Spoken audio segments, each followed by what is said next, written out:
You know, our minds are going all the time. There's this constant private narration happening in our heads that, honestly, shapes our entire reality. But what happens when that narrator isn't super reliable? What if it's actually holding us back?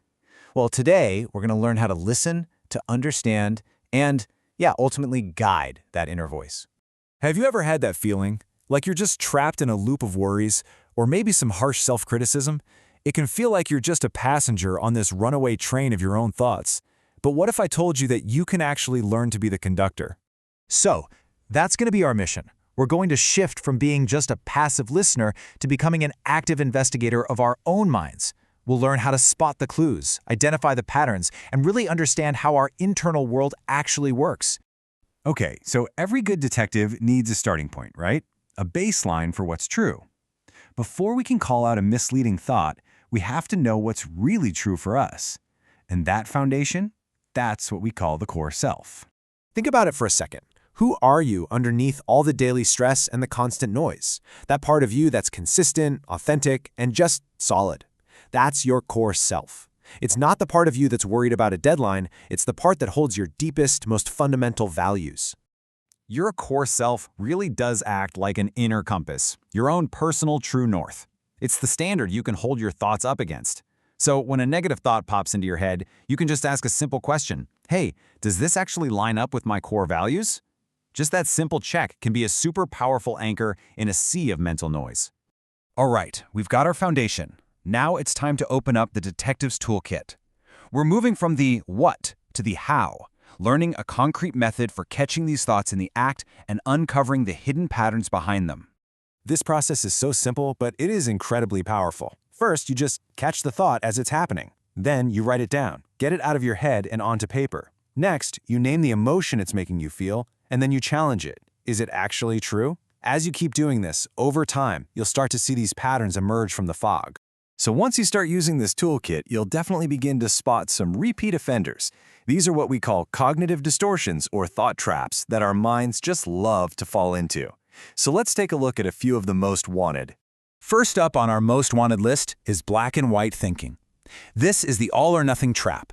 It's when we see things in extremes. It's either a complete success or an absolute failure. You know, if a project isn't perfect, it's a total disaster. But when we actually challenge this, we realize that reality almost always lives in those shades of gray. Next up, a big one, catastrophizing.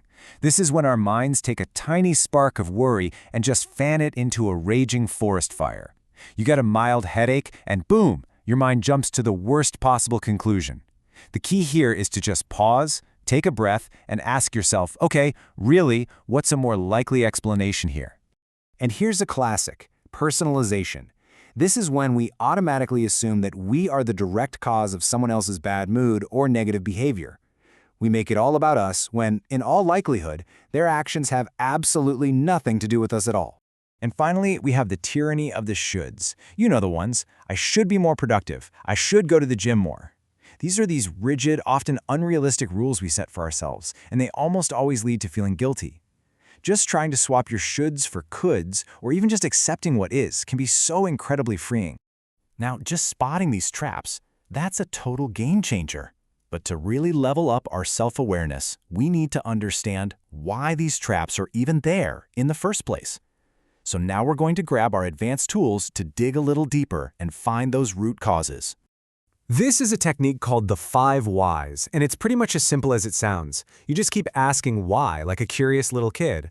And as you can see in this example, the process can take you from a surface-level fear, like public speaking, all the way down to a core belief about your own self-worth. It's a really powerful way to unearth the true roots of our anxieties. Now, uncovering a negative belief doesn't mean you're stuck with it forever. This is where something called cognitive reframing comes in. And it's not about pretending something bad is actually good. No, it's about changing the story you tell yourself about it. So instead of, I made a huge mistake, you can reframe it as, wow, that was a valuable learning opportunity. It's about consciously finding a more empowering perspective. Okay, so we've learned to find our core self, we've learned to spot thought traps, and we can even dig down for the root causes. But why? What is the ultimate goal of all this mental detective work? What's the big payoff? And this is why it all matters so much. This is not just some mental exercise. It leads to real, tangible benefits in your life. When you understand your thoughts, you're not controlled by them anymore. And that leads to less anxiety, better decisions, and this incredible feeling that you are finally in the driver's seat of your own life. And I really want to be clear about something. The goal here is not to eliminate all bad thoughts. Come on, that's impossible. The real goal is to develop awareness, to be able to just observe your thoughts without judging them, to understand where they come from, and then to consciously choose which ones you're going to let drive. At the end of the day, the stories we tell ourselves, they literally create the reality we live in. So the final question is pretty simple. Who's holding the pen? Well, with the tools we've talked about, the answer is clear. You are.